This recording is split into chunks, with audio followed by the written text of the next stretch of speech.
GOP governors are causing havoc by busing migrants to the East Coast. That's a headline in yesterday's New York Times, which is really confusing to me because for years now, I have been reliably informed by the entire establishment press, and probably by the New York Times most of all, that the mass influx of illegal aliens across our southern border into red states is totally awesome. That it's a major benefit to the border states and to the whole country. That it's our strength, I am told. But now I'm being told that a minor influx of those very same illegal aliens into blue cities is causing havoc. How does that work?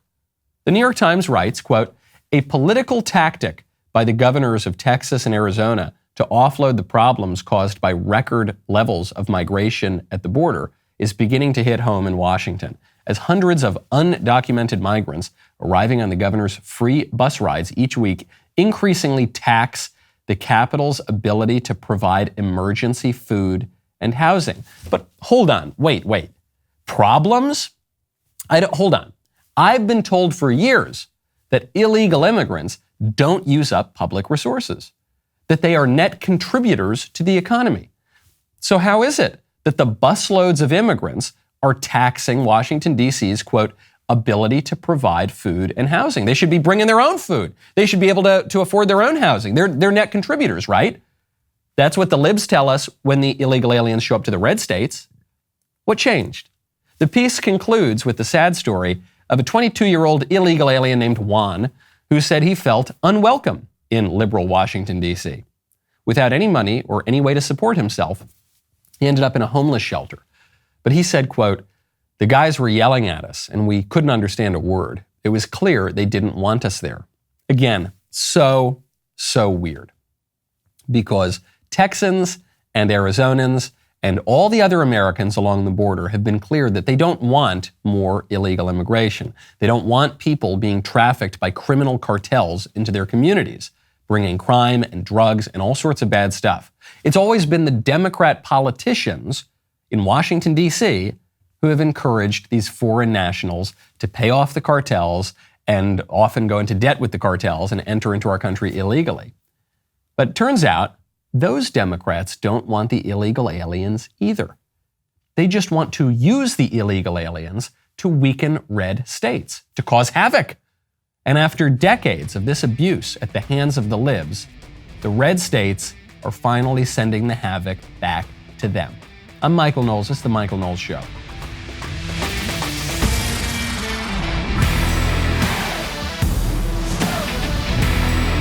Welcome back to the show. My favorite comment yesterday is from the Drummers Workshop at Norm's Music, who says, they had a molecular biologist testifying during a Senate hearing, and they didn't even ask him, and by the way, Dr. Ebright, what is a woman? Very disappointing. That is very disappointing. I'm really upset. I want to call up Dr. Ebright and ask him that question. I want to get him on the record. And when I call him, you know I'm going to be using Pure Talk.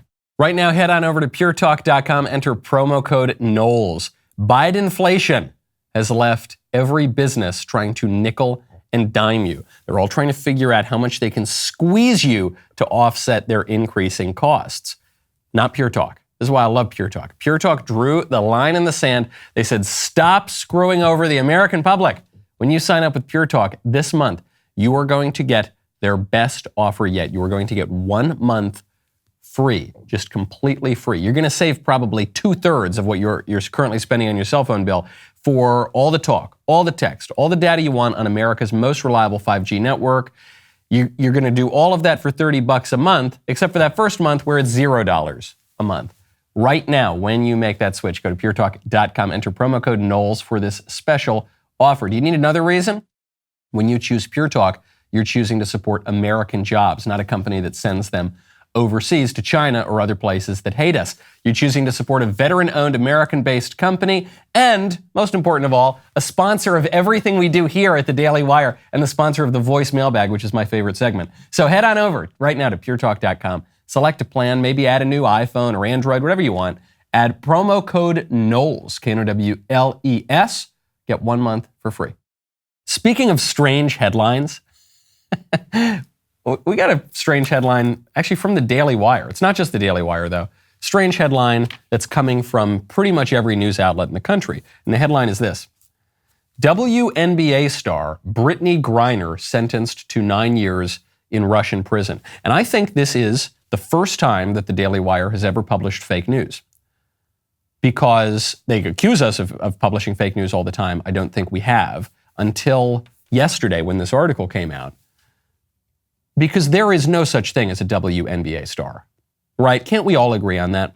Regardless of what you think about the Brittany Griner situation, what's going on in Russia right now, I think left and right we should all be able to agree there is no such category as WNBA star. The only reason that anyone has ever heard this lady's name is because she's been arrested for smuggling drugs into Russia. And the only reason that anyone is even talking about the WNBA is because of this international incident that was prompted by this anti-American lady athlete's drug problem and her trip to Russia to try to make money in an off-season basketball league. So Brittany Griner, for those who have not followed the story, and that includes me. I didn't follow the story until yesterday when this was being blasted all over the headlines. Brittany Griner is a lady basketball player. She plays in the WNBA. And the WNBA players, because they don't make very much money because nobody watches the WNBA, they play in these leagues overseas where they can make a little bit more money. And so she was playing in some Russian basketball games, and she flies over and she brings a bunch of hashish oil. She brings a bunch of the distilled essence of the devil's lettuce. And this is a big no-no in Russia. Russia has much, much stricter drug laws than America does. I think most countries have stricter drug laws than America does. And so she gets stopped and she's arrested and she goes to trial, and she was just sentenced yesterday to 9 years in a Russian prison. How are we supposed to feel about this? Well, I'll tell you one of the things that informed how I feel about this. I Googled Brittany Griner. I had obviously never heard of her before. And one of the first things to pop up is this article from a couple years ago in the Washington Post. Brittany Griner and Brianna Turner call for the WNBA to stop playing the national anthem this season because they don't like the national anthem. The national anthem is the Star-Spangled Banner. The Star-Spangled Banner is the symbol of our entire country. So I don't know any way to interpret Brittany Griner's actions a couple years ago, I think through the present, other than she doesn't like America. She hates America, and she's playing in some foreign league, and then she breaks their laws, and then she comes running back begging America to help her. And I got to tell you, the well is dry here. I'm trying to muster tears for Brittany Griner in her present predicament. They're not coming. They're not coming. I guess generally I lean on the side of it would be good to bring her home. I'm 51-49 on that side because certainly Russia is going to use her for political leverage to try to either have a prisoner swap with America or to try to put some political pressure for America to ease up on some of the sanctions or whatever. So she is going to be used as a political pawn. But I'm still 51-49 here because I have to ask myself this other question. Does Russia have a right to make its own drug laws? I think so. I think Russia has a right to make its own drug laws. Are Russia's drug laws being selectively applied to this lady basketball player? No, certainly not. There's another story. No one's talking about this. We're all talking now about the lady basketball player. Well, just last month, you see a story from, this is right here in the BBC. Russia sentences U.S. teacher to 14 years for cannabis smuggling. It's the same sort of issue here, but because he's not in a woke kind of sports league, no one's talking about him really in the press. You get one article here in the BBC, but this guy was, he was discovered with his drugs at Moscow's airport in 2021, and he was I guess he was a former U.S. diplomat. He's now teaching in a school, and he brought in some pot, same issue that Brianna, or whatever her name is, Brittany Griner, was caught with here in Russia. Why are we talking about him? Maybe he'll be part of some deal. Okay, maybe. The other aspect of this, so does Russia have the right to make its own drug laws? I think so, yeah. We have the right to make our own drug laws. Other countries have the rights to make their own drug laws. I think Russia has the same rights. Then the next question is, are Russia's drug laws totally insane and draconian? I don't think so. Russia's drug laws are just what the American drug laws were like 25 or 30 years ago, when America's drug laws made a lot more sense. Do we think it's good that we have liberalized all the drug laws and encouraged people to take more drugs? I don't think that's good. I think that's really bad. We've got the worst drug overdose problem in American history right now. The problem is so acute that the American life expectancy has actually declined for the first time ever, but multiple years in a row. And it's declined because of deaths of despair, largely. We're talking about suicide, and we're talking about drug overdoses. Major issues, especially with young people overdosing on drugs. I know people who in the last 2-3 years have overdosed on drugs, people I thought would never have a drug problem. I'm certain that the vast majority of you know someone who has overdosed on drugs in recent years, opioids, fentanyl, whatever. So yeah, I actually think Russia's drug laws make a hell of a lot more sense than America's drug laws do. Sometimes you'll hear people say, well, in America, we throw people in prison for carrying a dime bag of pot. That's not true. We actually don't do that. We barely throw drug dealers in prison, drug peddlers in prison. And when you allow drug dealers and drug peddlers to operate, you poison the country and you enrich criminal cartels. I think it makes a whole lot more sense what we see in Russia. And so then you got to ask yourself, why am I shedding a tear for Brittany Griner? The only reason that she's even appearing in the news is because she is super woke and she hates America. So sorry, lady, cry me a river. I'm just not there. I think the lesson that we should take from this, here's a PSA for everyone out there traveling overseas.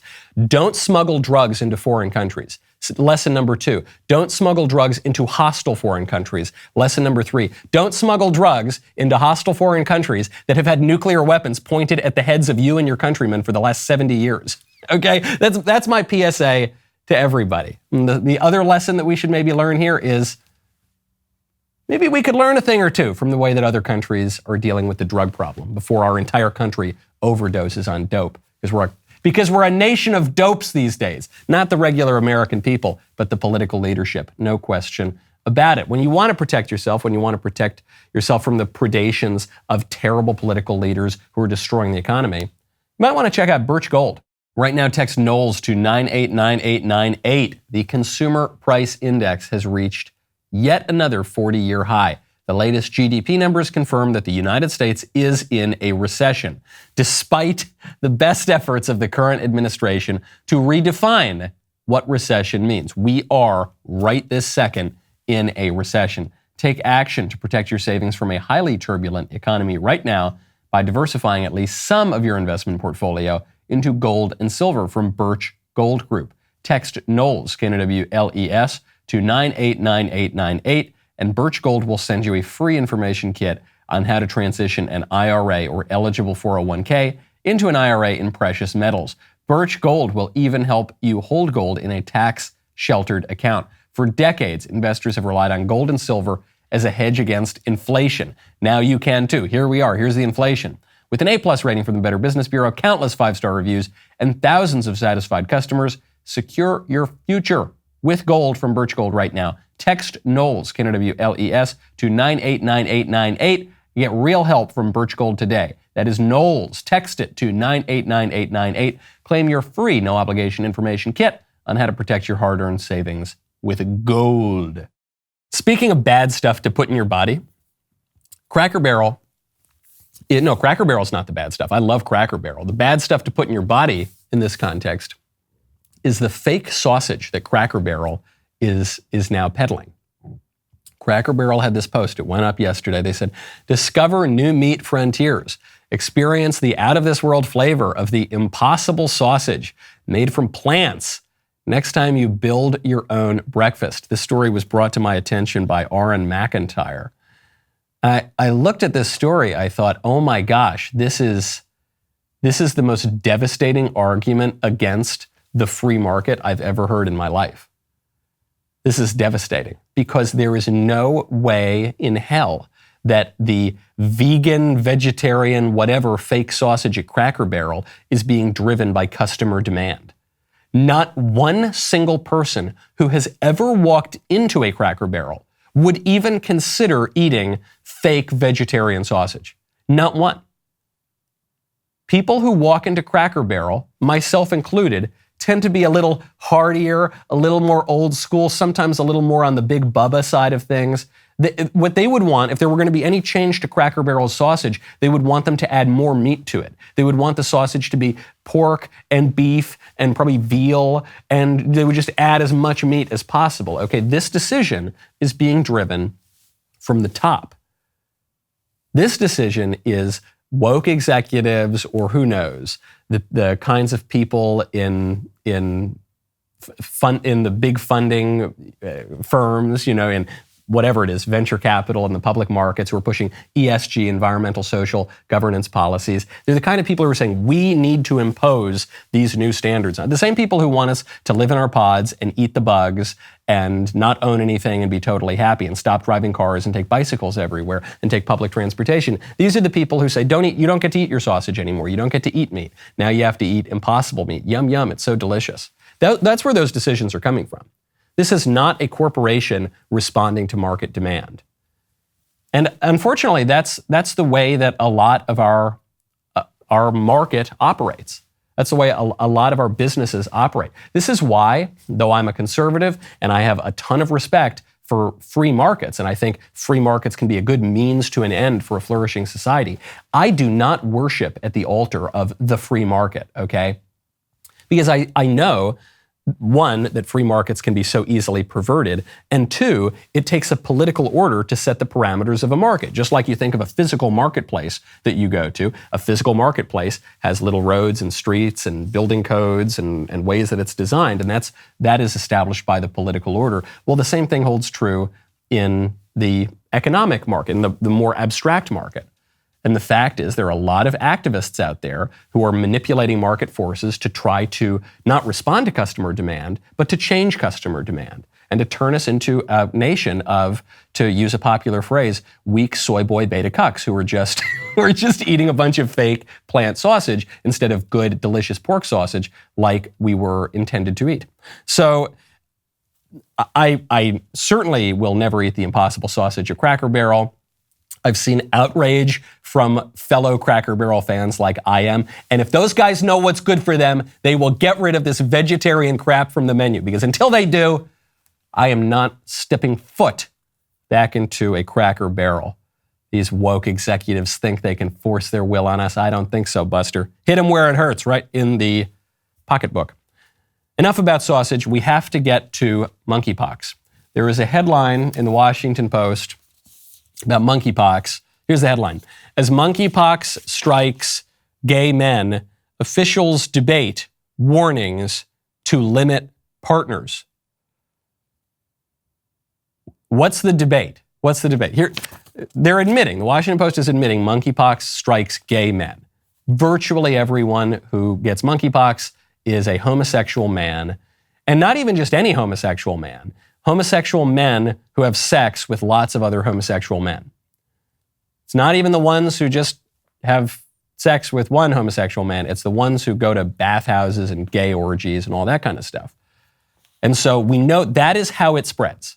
In virtually all cases, that is how it spreads. But the officials are debating whether or not to tell them not to do that. They're debating it. Is that?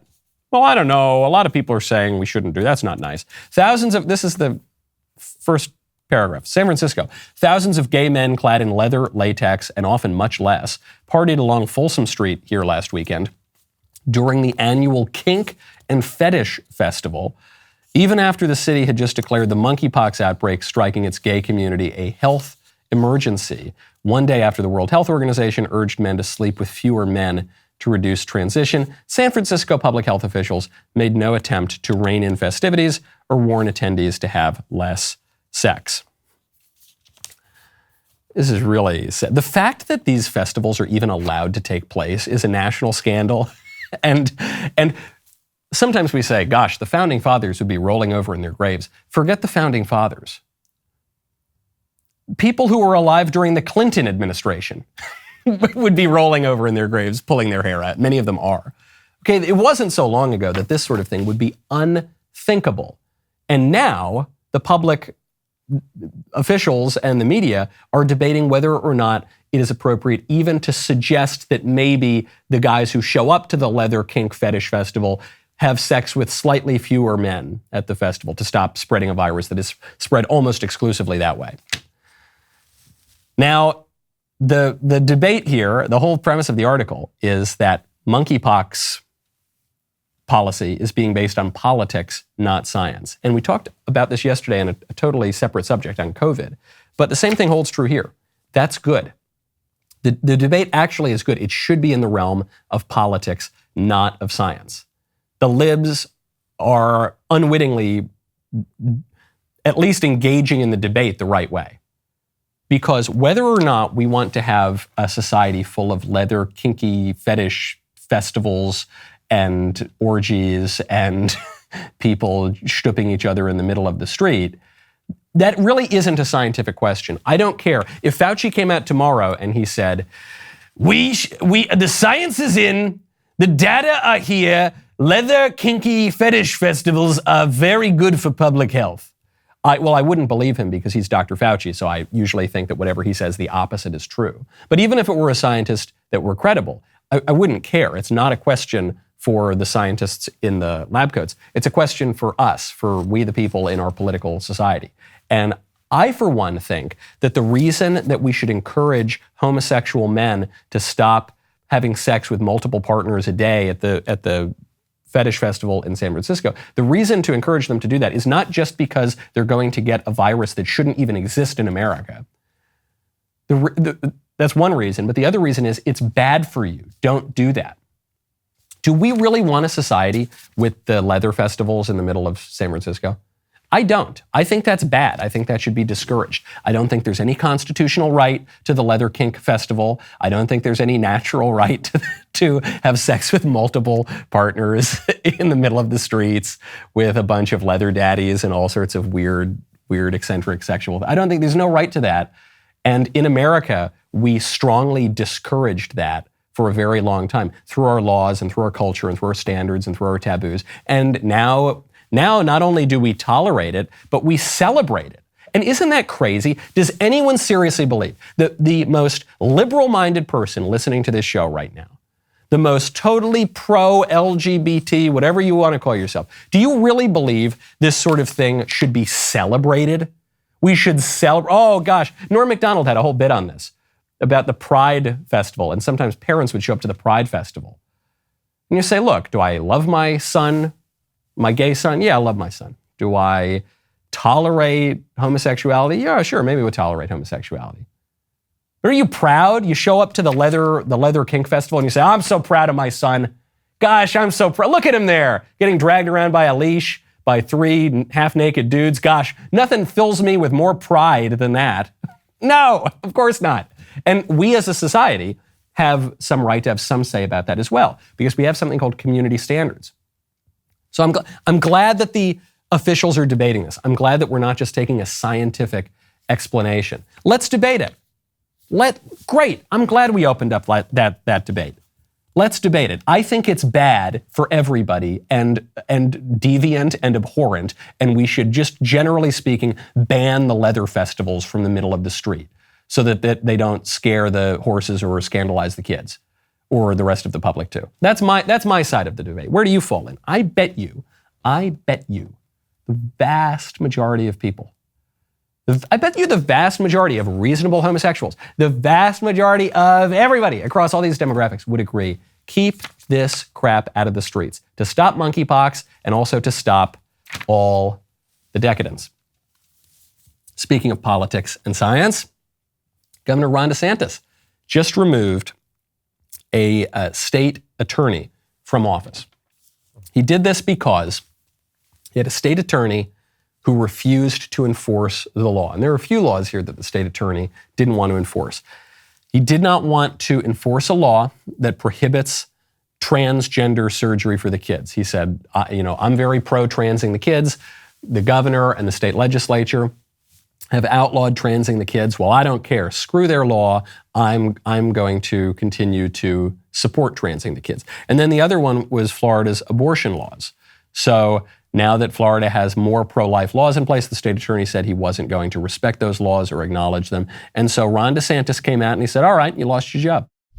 The Constitution of Florida has vested the veto power in the governor, not in individual state attorneys. And so when you flagrantly violate your oath of office, when you make yourself above the law, you have violated your duty, you have neglected your duty, and you are displaying a lack of competence to be able to perform those duties. And so today we are suspending State Attorney Andrew Warren effective immediately. Love this. This is awesome. This is actually, I would say, Reagan-esque. You can tell Ron DeSantis is modeling himself after two people. Donald Trump, he's talking kind of Trumpian terms, he even does the hands sometimes, and Ronald Reagan. Ron DeSantis has a little more polish than Trump does. One of Trump's charms is that he's not polished at all. Ronald Reagan was much more polished, and DeSantis has a lot of that as well. And especially in this action here to fire the state attorney, it reminded me of when Reagan came out, when the air traffic controllers were illegally striking, threatening American travel and national security, frankly. And Ronald Reagan came out. They all thought he was going to cave and give in to the union demands. And he said, look, if you don't show up for work in a couple of days, you're all fired. It is for this reason that I must tell those who fail to report for duty this morning they are in violation of the law, and if they do not report for work within 48 hours, they have forfeited their jobs and will be terminated. Why not some lesser action at this point? What lesser action can there be? The law is very explicit. They are violating the law. And as I say, we called this to the attention of their leadership. Whether this was conveyed to the membership before they voted to strike, I don't know. But this is one of the reasons why there can be no further negotiation while this situation continues. You can't sit and negotiate with a union that's in violation of the law. And their oath. And their oath. And their oath. Well, I'm going to fire all those dirty, rotten commies, and then we're going to hire up some more. We're going to hire up some more air traffic controllers, and all the rest of them can go pound sand. And he does it with a smile, but he's very firm. Ron DeSantis is doing the same thing. You don't do your job, you're going to lose your job. Simple as that. He's calling their bluff. In many ways, it's a similar kind of forcefulness. It's a similar kind of courage that you're seeing from those governors in Texas and Arizona we talked about at the top of the show. They're saying, you're going to force illegal immigration on us. It's illegal, first of all, and you're going to force it on us, and you think we're going to take it. We're not going to take it. We're going to send it to your backyard. You deal with it. And what are the shrieks? What are the cries? This is lawless. How ironic. People who are committing crimes and people who are encouraging crime, accusing the people who are fighting back against it of being lawless. And they'll say, this is authoritarian. This is authoritarian of you, Governor Abbott. This is authoritarian of you, Arizona. This is authoritarian of you, Governor DeSantis. You guys are exercising political power. You guys, in the case of Ron DeSantis, you're legislating morality on issues like transgenderism and abortion. And you know what I say to that? You're darn right. Yes, that's true. The longer I live, the less convinced I am that the word authoritarian means anything at all. I don't know. What does it mean? Today, you're called authoritarian if you say we shouldn't have leather kink festivals outside of elementary schools in San Francisco. Today, you're called authoritarian if you say maybe we discourage heroin use on the streets. Oh, you crazy authoritarian. What does that mean? What does it mean? What authoritarian used to have a meaning, which is that you would unjustly and capriciously and arbitrarily wield power without any kind of reason whatsoever. But that's not what they're talking about. Now they're just saying anytime any conservative wields any political power whatsoever, he's an authoritarian, and it's just ridiculous. It doesn't mean anything. And sometimes the conservatives accuse the left of it. You're authoritarian. What does that mean? What does authoritarian actually mean? It means you have an idea that you enforce in the public square. By that measure, even the libertarians are authoritarian. Their insistence that we're not allowed to have community standards, their insistence that we're not allowed to do anything about drugs or weird sex stuff or transing the kids, or that insistence is in itself authoritarian. There is no way to escape what is meant by this ridiculous use of the word authoritarian these days, which is namely, who has political power and who wields it. The question is not, are we going to have political power? The question is, who is going to have the political power? How is that political power going to be wielded? Right? And for too long, the right has said, we don't want it. We don't want it. We don't want to use it. Don't make us do it. We're going to have to do stuff. We'll need courage. We'll need clarity. We don't want that. And what has happened? The left has exclusively wielded power, and it's destroyed our culture. That's the question. There was a hearing yesterday with the FBI director, Christopher Wray, asking, hey, has anyone been disciplined over Crossfire Hurricane, the spying on Donald Trump's campaign and the undermining of Donald Trump's administration, all based on nothing, colluding with the Democrats who wielded power? And you know what Chris Wray said? He said, oh, it's kind of slowed down.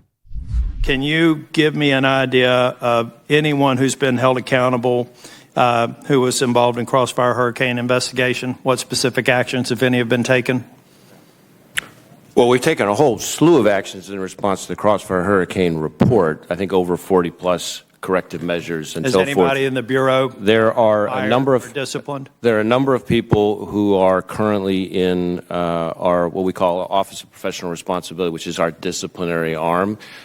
You may wonder, why has that not yielded its results yet? And that's because we are working closely with, cooperating closely with, and assisting the Durham investigation. And so that whole process, which is not unusual, has been sort of slowed down to make sure that it doesn't interfere with the Durham investigation. Okay. Let me translate that for you out of deep statese, out of bureaucratese. What that means is, yeah, they're not going to get in trouble. Yeah, the people who spied on the Republican presidential campaign and did everything they could to undermine that campaign and get the Democrat elected, working directly with the Democrats, by the way, and then the people who undermine the Trump administration baselessly, they're not going to face any consequences. We're slowing down in accordance with the usual rules of the investigation of the blah, blah, blah. Why? Because they've got the power. That's why. Because power will be wielded. There will be order. We talk about this very often when it comes to questions of limited government. There will be order, okay? At a certain point, there will be order. And the question is, will we govern ourselves? Will we govern ourselves both in our personal behavior and in our political life? Or will order be imposed top down by people who are not very accountable to us? Those are our options. You can't just have anarchy, though. That's not going to happen. There will be order and there will be power. And the question is, are we going to give all the power to the deep state? Are we going to give all the power to the bureaucrats? Are we going to give all the power to the scientists? Are all those scientific technocrats like Fauci, are they going to have all the power? Are we going to give all the power to the Democrats in Washington? Or are we going to use justly some of the power that happily the people occasionally give us and ship those migrants, those illegal immigrants, over to the Democrat cities and say, no, we don't want leather kink fetish festivals on the streets of our American cities. And no, we don't want drugs everywhere. And no, we don't want crime everywhere. And yes, we will have a good, flourishing country. That's my whole political ideology. Here, it's not left, right, this, that. Here's my whole political ideology. I want a good, sane, normal country. That's it. That's the ideology, okay? And I think probably most people agree with me on that. Is it ironic to make an ad for an ad-free viewing experience? Maybe. Maybe it is. But that's exactly the type of experience you will get when you subscribe to Daily Wire Plus. This is our growing hub for all things Daily Wire, where you will find shows and podcasts like this one, and movies, and bonus content, and coming soon, kids content. Daily Wire Plus is everything you love about Daily Wire, plus so much more, and minus the ads. Go to dailywireplus.com, become a member today. Get 35% off your new membership. That's dailywireplus.com. Now we get to my absolute favorite time of the week that I've been waiting for all week, this whole sleepless week. First week with my newborn little second son, and I've just said the thing that's keeping me going. Forget about the love of my beautiful family. Forget about my coffee. Forget about all, you know what's keeping me going? Knowing that at the end of the week, I've got the voicemail bag brought to us by Pure Talk. Go to puretalk.com, select a plan, enter promo code Knowles Podcast to get 1 month free. Let's get to the first voicemail bag question. Hi, Michael. My name is Braden. My pronouns are he, him. I am wearing a sleeveless shirt with short running shorts, and I'm about to go on a run.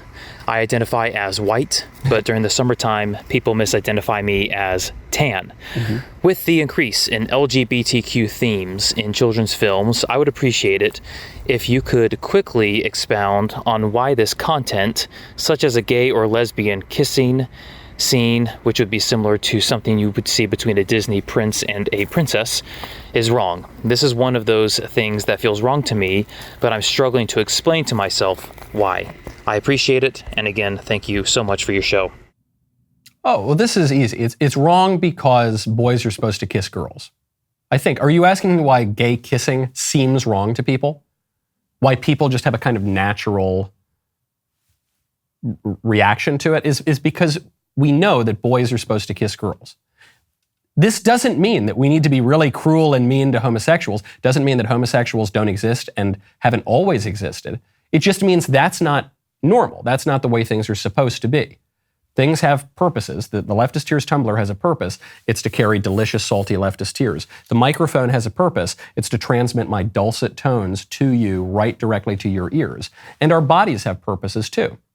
And when we're talking about sexuality, the purpose of male sexuality is for women, and women's sexuality is for men, and they come together in marriage, and the purpose of that is the generation and education of children. We can know this using the light of our own reason from the natural created world, okay? Now, this is a fallen world. Things are a little crazy. We've all got things about us that are a little eccentric and off-kilter, and gay kissing would be an example of that, something that's clearly off-center, off-kilter, not quite right. Doesn't mean we got to arrest these guys. Doesn't mean we got to be really cruel or ostracize them or anything like that. But likewise, and we were talking about this earlier in the show, there's a difference between toleration and celebration. There's a difference between acknowledging that there are some weird things in the world and there are some things that are kind of off-center, and then putting those things right into the center. I was talking to a friend of mine, Jonathan Peugeot, the other day, and he made this really, really important point, which is if you look at medieval manuscripts, at the center, you'll see all these beautiful images, lots of really beautiful gold inlay, and obviously the text. But then on the outsides, on the fringes of the page, you'll see these weird little strange drawings of, elves and even little drawings that are not quite obscene, but they're really kind of out there. And that's the way the world works. There's a center, there is a standard, there is the way things are supposed to be, and then there are things that are off-center and wrong and aberrant and deviant, and that's part of the world, and some are really, really wicked and evil and terrible, and some are just a little bit off, and we use our reason to perceive which is which. That's why, though. And so the issue with putting, Prince Charming kissing the other Prince Charming in the Disney movie is not that it's the worst, most terrible, awful sin on the planet or imaginable. It's just that that's not the sort of thing that stirs people's souls, and it's confusing and it's off-center, and that's why we react against that. I'm just describing a natural reaction, okay, that Disney wants to deny, because putting sex completely aside for a sec, forget about the homosexuals, even putting all of sex aside for a second, the project of these people who are cultural Marxists or social radicals or the radical left or whatever you want to call them, the project is to redefine reality. The project is to say, here's the way the world is, I hate it, I want to completely change everything about it, and I'm going to redefine everything. And the wokeness that you're seeing in Disney is a part of that project. All right, next question. Hey, Michael, longtime listener, possibly converting to Catholicism because of all your infinite wisdom. Here's my question. Do you think the church has a role in politics? And here's what I mean. I think of mega churches that refuse to chime in on cultural issues such as abortion, gay marriage, whatnot. They just simply care about growing their audiences, reaching out to the millennial crowd. I think of specifically in Georgia right now, two huge mega church pastors, Louis Giglio, Andy Stanley, refused to say anything about the Senate race going on or the gubernatorial race with Stacey Abrams.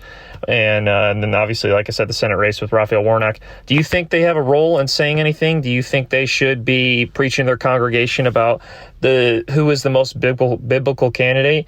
Because they really refuse to say anything. Andy Stanley in specific in Georgia wrote a book about not getting involved in politics. So thanks, Michael. Again, love the show. Great question. And the short answer is yes. Of course, the church has to be involved in politics because the church is a public institution. The church is not a private institution in the sense when you say your prayers alone at night And maybe you don't say them alone. Maybe you pray with your wife or your family. But when you do have private prayer, that is when religion for you is private. And it's still not even private because you're talking to someone, you're talking to God. Or maybe praying to the saints, but you could say, okay, right here on this terrestrial plane, that's private. But the church is where two or more are gathered. When Christ is describing his church on earth, he's saying, where two or more of you are, I am there also. And in our modern world where we're obsessed with individualism, this doesn't make sense to us. They say, what do you mean two or more? Why not just one? Why not just me? You see this especially coming out of the Puritan tradition. Right now I'm reading Pilgrim's Progress, and a lot of my ancestors come from the Puritan tradition. And the Puritan tradition is all about really the individual relationship with God. And that's why it's had such an effect on the modern world, and especially on modern America. But that was kind of a new idea, and in my mind, it's not the correct idea of how to understand Christianity, which is that we are in the body of Christ, and it's where two or more of us are gathered. That's really where we find our church. And of course, and so the church's mission is to make saints. That's the point of the church, is to make sure that you go to heaven and to work on your soul. But the church, being a public institution, obviously has something to say about public things, and obviously something to say about morality. And politics and public are synonyms. Political and public mean the very same thing. And because all politics ultimately is theological, then if you're not getting your moral ideas from the church, you're going to be getting it from somewhere else. And a society based on the religion of leftism is going to be a lot worse than a society that comes out of your church. Next question. Hi, Michael. Thank you for listening to my question. So with all of the Beyonce controversy going on, I thought now would be a good time to bring up her music video. And I believe this is back from 2008. It's called XO. And at the 3-minute and 6-second mark, there's a flash of an actual demon. And it has nothing to do with the song or the video. It's very scary, and it's barely a second long. I haven't heard anybody talk about it, and I don't understand why the word spaz is so controversial, but an actual demon that does not belong there, why is nobody talking about it? And also on her Lemonade album, there's like a poem that she did, and there's a line in it that says, I plugged my menses with pages from the holy book. So that sounds like witchcraft to me. I've also heard that she has lawsuits due to severe witchcraft, like her tour mates or whatever said that she was like using their kittens as sacrifices, and it's very scary. So I just wanted another pair of eyes on this to maybe shine some spotlight on it and see what the heck is going on with Beyonce. So thank you again for taking my question, and have a blessed day.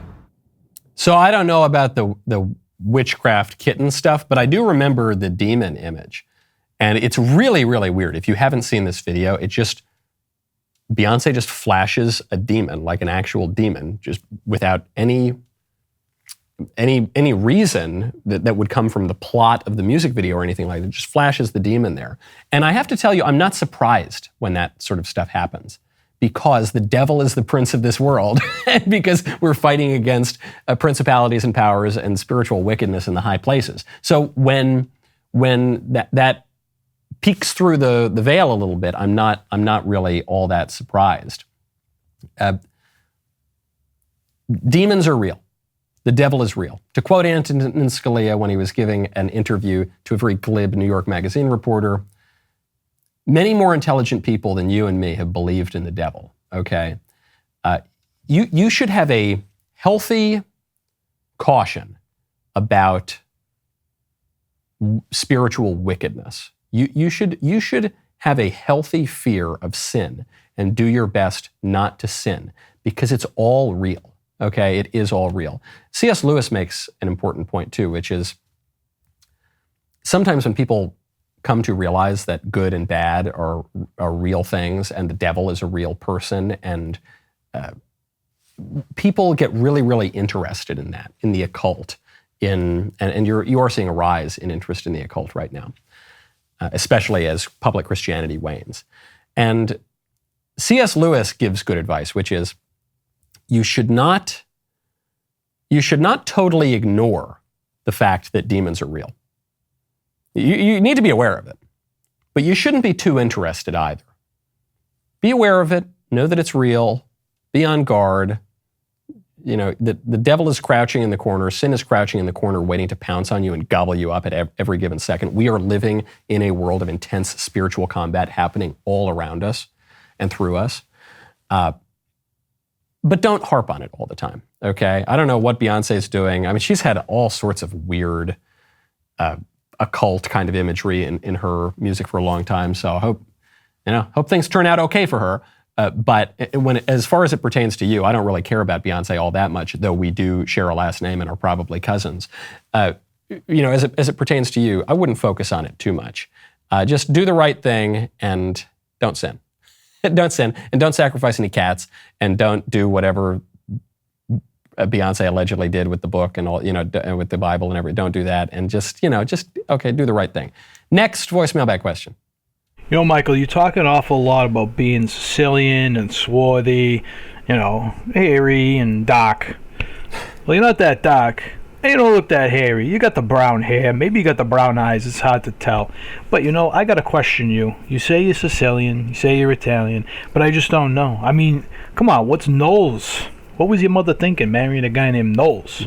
How Italian are you really? How Sicilian are you really? Mm-hmm. I got to question you on that. But, I wouldn't expect anything different from a New Yorker. Mm-hmm. Anyway. You can tell from the accent. Sincerely. Mm-hmm. A 97.5% Italian from Massachusetts. Yeah. Really good question. Some have wondered if Knowles is an anglicization from Ellis Island of cannoli. Though, no, in fact, I am half Wasp and Irish, and then the other half is Sicilian and Calabrese. I would hope that for those of you who are only listening to this right now, I'm wearing a black button shirt today, an Oxford shirt. I'm wearing a sort of eggplant-colored blazer. I am as close to Al Pacino as I'm ever going to be in this, all right? So what I would say to you, my friend from Boston, is please forget about it. One last question. I want to get to a regular mailbag question before we go. Question is from Mark. Hello, Mr. Knowles. Love the show. I have a question about prenuptial agreements in a Catholic marriage. I'm not currently dating anyone, but all the horror stories I hear about fathers losing custody of their children terrifies me. I understand that marriage is a true thing, and therefore divorce is impossible. However, I also know that legal divorces happen often. Of course, it would be ideal that this not happen, but in light of the fact that it does, would it be acceptable to sign some sort of prenuptial agreement before marriage? Thank you. Really good question, because if marriage were still protected in public by the state, as it had been until really the 1960s and 70s and even later, then you wouldn't need to worry about this. But because the state is actively opposed to marriage at this point and actively destroying marriage and weakening it, you probably would have to protect yourself. What I would recommend, if you're worried about it, and I did not sign a prenuptial agreement myself, but if you are worried about this thing, you would consider signing a prenuptial agreement that basically forces you to stay in the marriage. So now in modern America, there's something called no-fault divorce, which renders marriage almost meaningless. Long before the court redefined marriage and attempted to destroy the institution by enshrining same-sex marriage, no-fault divorce dealt a much tougher blow at marriage even than Obergefell did. So you could sign a prenuptial contract that just says, we will not have a no-fault divorce. If one of the parties attempts to bring a no-fault divorce, the other party has, that party has to pay the other $500,000 or something. You could sign a contract that limits your options and says, if one party brings a divorce, then the other party gets everything. Gets all the kids, gets all the money, gets all the house, gets everything. That would be, it's really just occurring to me now, that would be a great way to use this really ugly tool of the modern world that weakens marriage, namely the prenuptial agreement. Use that to actually strengthen marriage. That's a nice way to be wise as a serpent and innocent as a dove. I'm Michael Knowles. This is The Michael Knowles Show. See you on Monday.